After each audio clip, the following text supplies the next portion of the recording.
dia cakap pasal dari segi Terengganu lah, gameplay dia. Rasanya macam Asrul cakap tadi, tak banyak kita witness, tak terlalu ketara orang kata bawah corak permainan Nafuzi Ball ya. Tetapi dari aspek sentuhan penyudah, mungkin sedikit membimbangkan. Apa pandangan? Ya betul, dari segi penyudah tu adalah sesuatu yang kalau Terengganu dapat ekstra dalam, tak banyak lah, dalam 10 ke 15 gol lagi, diorang akan compete dengan JDT sebagai pesaing kejuaraan. Walaupun mungkin tak sampai ke 2 atau 3 perlawanan terakhir, tapi mereka sepatutnya akan berada di better place sebab Terengganu sekarang ni mereka punya kekuatan. Bagi saya adalah diorang adalah pasukan yang bagus di bahagian pertahanan.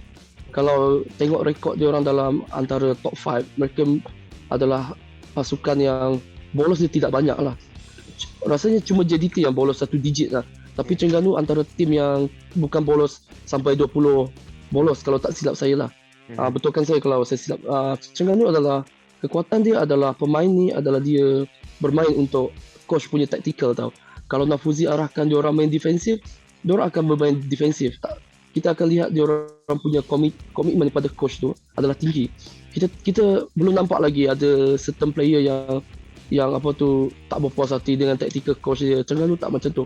Kalau kita tengok permainan Terengganu ni adalah dia berasaskan apa tu kestabilan di bahagian belakang terlebih dahulu, baru mereka akan fikir untuk menyerang.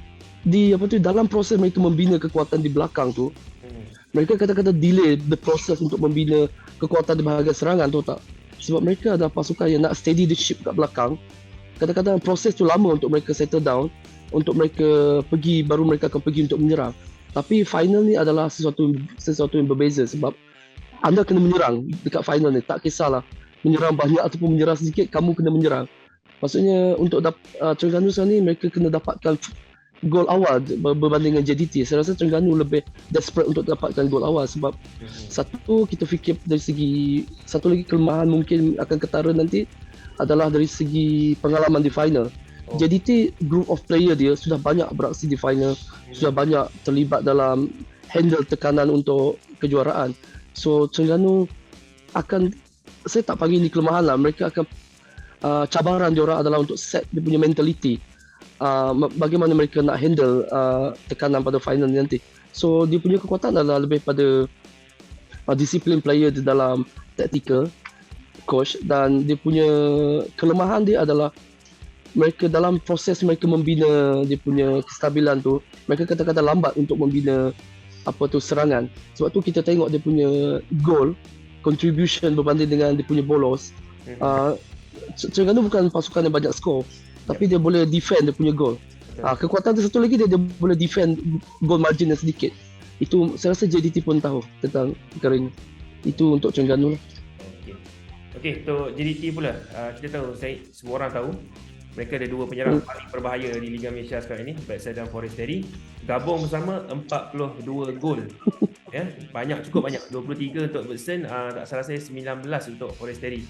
Namun kebelakangan ini, selepas mereka mengambil jurulatih baru, gameplay bawah Hector Bedoglio tampak sedikit meresahkan lah untuk fan-fan JDT. Sebab mana-mana saya jumpa fan JDT, diorang kata macam game kali ni nampak agak slow. Apa pandangan Syed? Mungkin Syed nampak itu mungkin ada perubahan dari segi taktikal ke macam mana? Saya rasa kita perlu beri masa kepada Hector kerana dia masuk di pertengahan musim ya untuk JDT, kerana Benjamin Mora pun sudah mereka sudah bermain bola sepak Benjamin Mora. Kali ini Hector Bedoglio dia masuk. Mereka perlu adapt pada bola sepak beliau. So ini sesuatu yang biasa kerana tidak kesemua pemain boleh terus mempunyai keserasian tersebut bersama dengan jurulatih yang baru. Tetapi saya rasa dengan kualiti yang mereka mempunyai, dan setakat ini hanya satu kekalahan, iaitu pada Urawa dalam ACL, kekalahan untuk Hector Bedoglio, dan sudah mempunyai 4 kemenangan. Saya rasa tak banyak akan berubah kerana mereka sedang bermain di dalam liga apabila mempunyai pertukaran. So kita akan lihat betul-betul apabila mereka mempunyai satu pre-season yang panjang bersama beliau apabila bermula musim depan. Dan setakat ini saya rasa tak banyak yang kita boleh katakan tentang dia, tetapi ini adalah perlawanan besar pertama untuk dia. Kita boleh ketepikan ACL, tetapi dalam liga domestik, dalam piala domestik adalah perlawanan besar pertama beliau.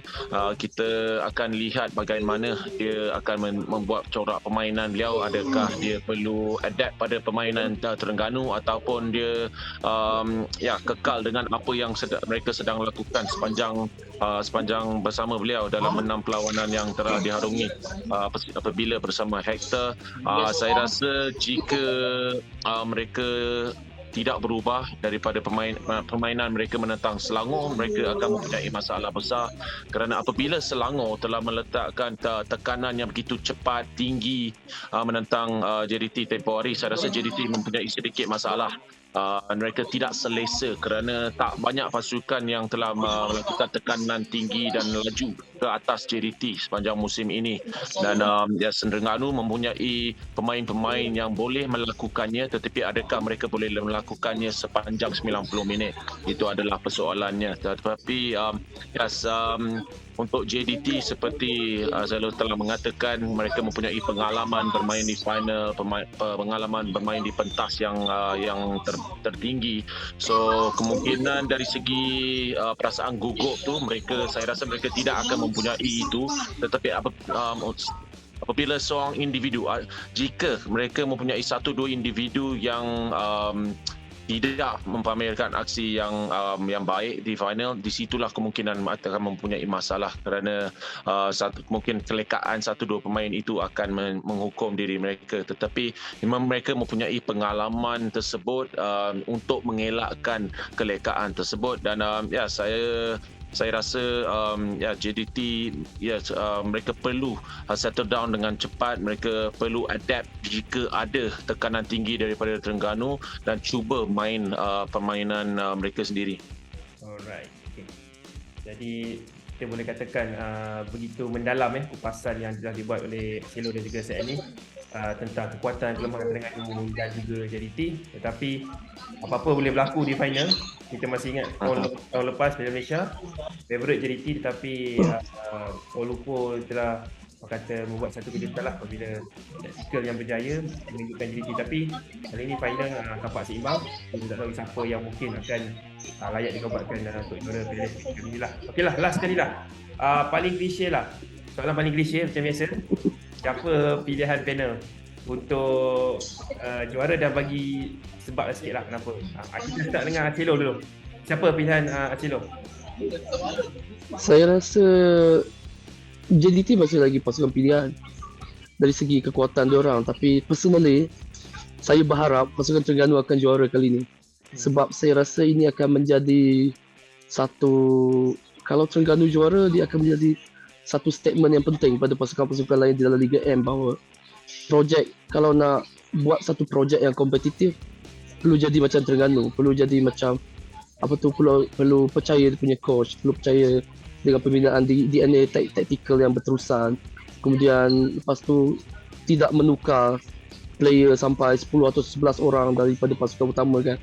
So saya nak Terengganu menang. Okey, terima kasih Acelo. Untuk Syed? Saya rasa memang ramai peminat-peminat di luar sana mahukan Terengganu, tetapi apabila saya lihat secara neutral dan saya lihat kualiti di antara kedua-dua pasukan, saya memilih JDT. Kerana saya rasa apabila mereka telah tewas pada Kuala Lumpur pada musim lepas di final Piala Malaysia, di situlah satu learning point, satu pembelajaran yang besar untuk pemain-pemain JDT ni. So mereka akan masuk ke final ni, dan mereka mahu mengelak kelekaan yang mereka telah lakukan apabila menentang KL pada Piala Malaysia tersebut. Dan saya rasa dengan kualiti yang mereka mempunyai, tambahan dengan Forestieri yang bergandingan dengan Bergson, saya rasa mungkin JDT mempunyai terlalu banyak kualiti untuk Terengganu pada final tersebut. Alright. Jadi kita ada orang kata pilihan yang seimbang lah. Satu untuk Terengganu, satu Acelo, dan satu lagi untuk JDT dari Syed ni. Kalau siapa tengok rancangan ni, okey, tak ada cakap lah bias ke apa. Okey, fair, seri tu sama. Okey. Alright, terima kasih banyak Syed Ani dan juga Aselo atas kesudian orang kata masa lah di program Liga Extra yang special minggu ini. Harap ada rezeki kita jumpa di Stadium Nasional Bukit Jalil. Jadi terima kasih kepada anda yang menonton Liga Extra pada minggu ini. Dan seperti biasa, teruskan sokongan anda pada Liga Malaysia. Sampai kita berjumpa lagi.